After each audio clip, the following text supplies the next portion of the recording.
நெஞ்சுக்குள்ளே இன்னாருன்னு சொன்னால் புரியுமா? அது கொஞ்சி கொஞ்சி பேசுறது கண்ணில் தெரியுமா?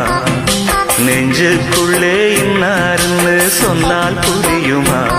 அது கொஞ்சி கொஞ்சி பேசுறது கண்ணில் தெரியுமா?